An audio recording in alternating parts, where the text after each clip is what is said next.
Hello everyone, today I'm going to be reviewing the Hall Crystal Piccolo in C. So if you have watched my previous videos, you'll know that I own a Hall Crystal Flute in D with the lily pattern. However, this is quite a large Irish flute, and the holes, despite I have already ordered the inline holes, they are still quite far apart from each other. And as someone with small hands, which means skinny fingers and also small hand size, initially I did struggle a little bit with playing this flute to hold, to cover all the holes. That is why I added a padding over here. However, I really like the concept of glass flutes, and also they play really well, which means easy to reach high notes and also mellow lower notes. That is why I decided to purchase the Hall Crystal Piccolo in C, which means it's almost half as long as the flute in D and half as wide for the diameter. And also I really like this ivy pattern, so on some websites such as Flute World, the ivy patterns ones are running out, but you can still find them on the official website. But of course, if you compare size to price, then this is kind of pricey, but because they are both glass and requires the print, so because I have small hands, I feel like there's no choice for me to get this one. So let's play some notes on here.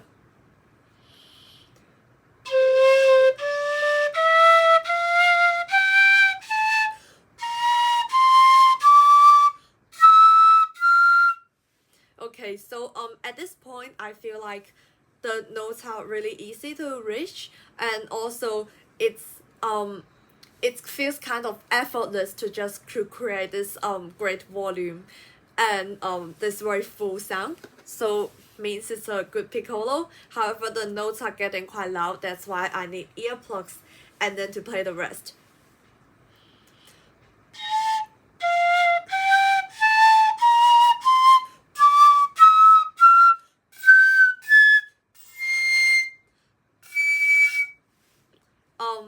I think you can go even higher on this flute, and it comes with the instruction manual.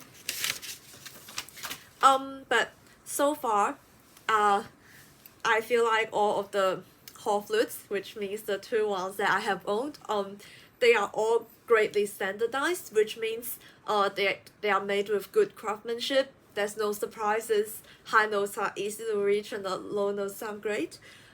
For this one, I have previously played the piccolo in the orchestra, and I feel like this one, actually, I feel like it's easier to reach the high notes and make a great sound as compared to a usual piccolo. I think this is because it has a really thin wall, and hence you get much more air in as compared to a wooden piccolo that is usually have a thicker wall, and hence there's less air to go in and there's less space for you to maneuver your embouchure with the sound. So let me try to play a piece on here.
was a Chinese style improvisation that I did. So to give a summary of this piccolo is because I'm a flute and especially Western concert flute and Chinese笛子centric sort of player. So for me, this definitely feels more like a piccolo than a flute because it requires a faster airflow, a lot faster, and also a lot tighter embouchure.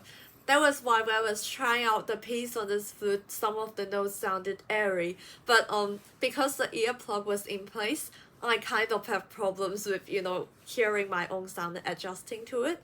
But it really requires a more strict, you know, embouchure and airflow speed. And at the same time, while the crystal flute in D, it has a quite large diameter and it's hard for the hands to grab. Disappointingly, this one has a really small diameter. I think you know the inner like diameter that's, you know, of the hollow, it's actually quite similar to that of a piccolo flute for the Western concert orchestras, but because the glass is such a thin material and they probably don't want to make it too heavy or bulky, that is why I end up with a really small diameter. And I feel like my right hands are fine. My index my ring finger on my right hand feels a bit sore from covering the last hole, but my thumb on my left hand, it kind of feels strained on this flute. So interestingly, because of the left hand thumb strain, I added this piece padding so that my thumb would need to do less of this sort of stretching movement. However, on this one, paradoxically, because it has such a hollow diameter, that I think I also need to do some sort of a padding. So it's not about the diameter, but rather about the angle. So both Hall flutes required the thumb to have a really strange angle that I can't stretch to, so I think it needs a bit of padding. That's about, you know, my 10 cents on my small hands on the flute, but the sound is great. And I really love the print. So you know, previously I worried about the print looking too green and, you know, taking away the transparent sort of feeling on the flute. However, you know, that's why I went with the white lily pattern on the first flute. But this color, it looks a lot darker in real life as compared to the very bright green sort of feeling on the website. So to me, it looks great, and actually it complements you know, the transparent body of the flute really well. So that's my summary for, you know, my feeling, and also about the posture and the sound and also the structure and appearance of this flute. I do recommend it if you're a flute player and you do have the skills to play a piccolo, or you have small hands but you wanted an Irish flute in C so it matches the piano. But if your hands are too big for like a big C key flute, that's why you can go for this piccolo in C. Okay, thank you for watching your video, and I hope you can check out my other videos on my channel, which might include original compositions or other instrument unboxing. Thank you.